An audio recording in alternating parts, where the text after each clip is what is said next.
So I am a 23-year-old fun-loving art enthusiast. So I am an artist, performing artist, visual artist. I am a fire dancer.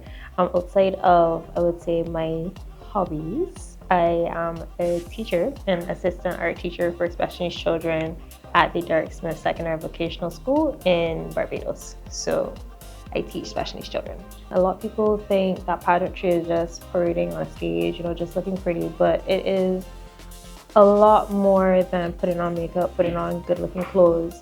It's about the hard work, the dedication, having a voice for the voiceless, speaking up for charities or projects that mean a lot to you, and showcasing that it's not just about, the stereotype of being a blonde per se, or just looking pretty for, I guess, politics, but it's a lot more than that. And showcasing that to the world, that pageantry is actually a platform to empower women.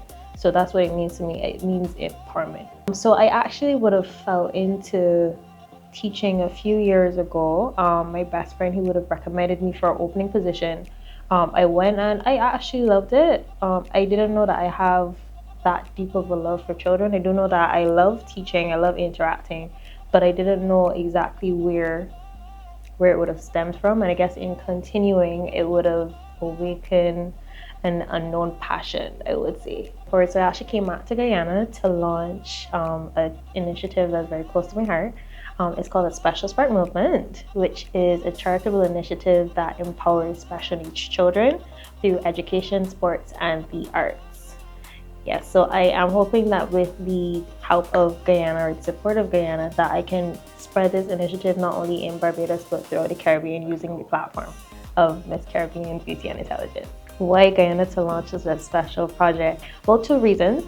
Being that this is the heart of the pageant, which is Miss Caribbean Beauty and Intelligence pageant, I think that this would be an excellent opportunity to do it here. The reason why I say arts, with a few research, I would have done a research and collaborated with some psychologists, and we found that children tend to vary into not only the arts, but sports and academics. And instead of bringing children who don't learn in a typical environment into that environment, I think you should go and find them where they are, which is in the arts, sports, and the academics sometimes.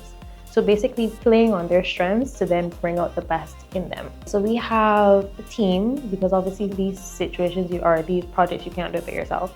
So I am a teacher, but I'm also a coach. I coach gymnastics, and I'm also an artist. So I think I would have basically the basics for all three levels. I'll be working with my chaperone, who's also the coordinator of the pageant, but she's also an educator, specifically in math and English. And lastly, we'll be working with another teacher. Her name is Miss Stout, and she is certified in education here in Guyana. So I think we have a fairly solid team to ensure that we have an excellent success rate. So what I was planning on doing was partnering with different persons in the arts and whatnot. We in the Caribbean, we excel a lot in the arts and cultural diversity and expression. So I do find that if it is that we want to be more inclusive as the Caribbean, if we could collaborate with persons in the field to then give them the opportunities to express themselves on a global stage, I think that would be great.